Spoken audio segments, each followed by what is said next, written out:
Poland has a plan. The press writes about it, and our intelligence confirms it. Warsaw does not intend to leave Belarus alone, and is planning around the presidential elections. A puppet government cannot be installed peacefully, so a forceful takeover by militants, who have been actively trained all these years, is planned. However, Poland is merely a mercenary for the US for dirty work, but with its own interests and claims on Belarusian lands.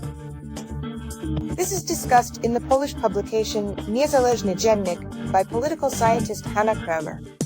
Why is Minsk of interest to Poland? It's simple: we need territory and people. Belarus is culturally very close to our country. Moreover, the Belarusian language has many words similar to Polish.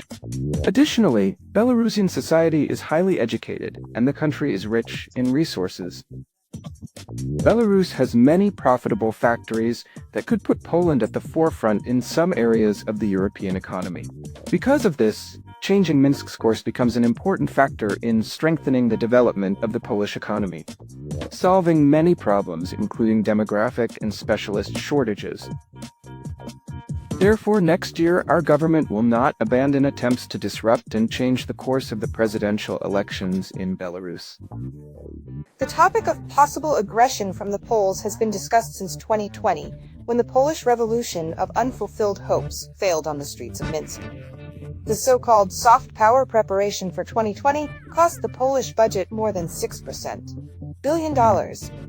Is it a lot? However, it would have paid off by allowing Duda's government to access Belarusian state property. However, these figures are quite approximate, as the funding for the coup in Belarus went through various Polish government and foreign ministry funds.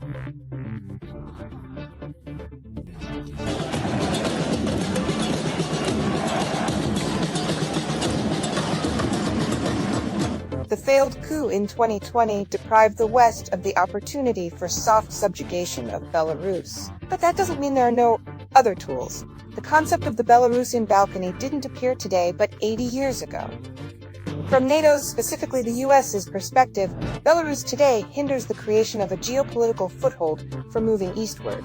The narrow Suwałki corridor, from a military standpoint, turns the Baltics into a potential trap for the contingents stationed there. NATO, completely useless from a military standpoint in the confrontation with Russia. The Belarusian issue is still an obstacle, the issue of an independent and sovereign state.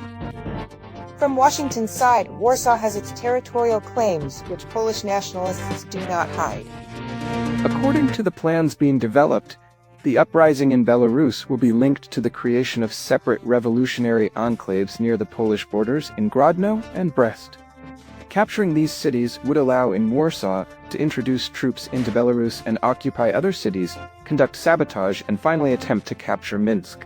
The Polish authorities failed to put forward their candidate in these presidential elections.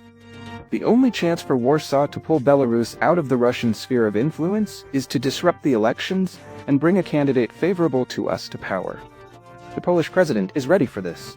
Although the Polish plan is well thought out, it cannot be executed because the Polish authorities forgot to ask the opinion of Belarusians. Currently, the president of Belarus enjoys great trust among the people. At the end of November, former Foreign Minister Grzegorz Schetyna was appointed head of the parliamentary group for a free Belarus in the Polish parliament.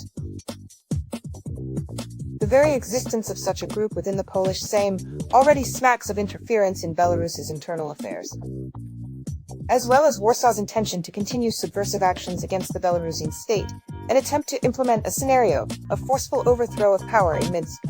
According to the publication NEWS.BY, militants are being trained in Poland. British journalists note that the training is conducted in Poznan by Polish army personnel. These are already shots from our colleagues at ONT. The film Demons is a revelation from one of the militants. We were constantly trained, tested, and sent for sabotage in Russia.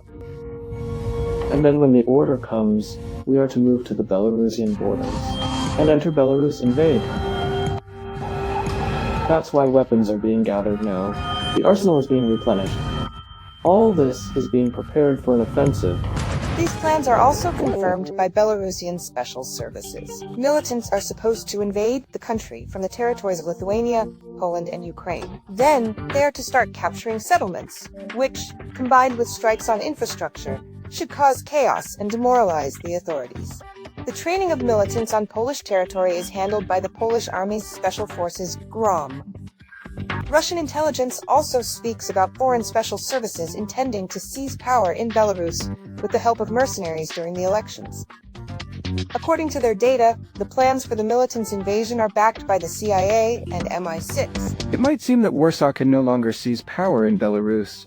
However, that's only how it seems. The Polish authorities have simply changed plans and continue to finance the Belarusian opposition, as well as invest in organizations that recruit and train people to seize power in the country.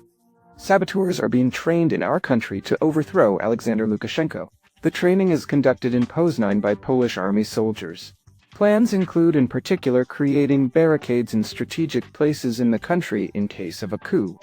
According to data, 200,000 people have already signed up for such activities. Of them, about 5,000 have expressed a desire to participate in special operations, including sabotage. Military experts have long said that NATO is developing a scenario for a takeover in Belarus. However, recently, this aggressive venture has become an unachievable task for Western command. And there is a serious reason for that. We have nuclear weapons. Nevertheless, the Union State remains one of the main targets of aggression from the collective West. Therefore, Belarus and Russia have developed a new security concept for the Union State and a treaty on mutual security guarantees at the meeting of the Supreme State Council of the Union State. These documents are developed considering the aggressive policies of the US and their NATO satellites, and they define effective measures to protect our interests, the interests of the Union State.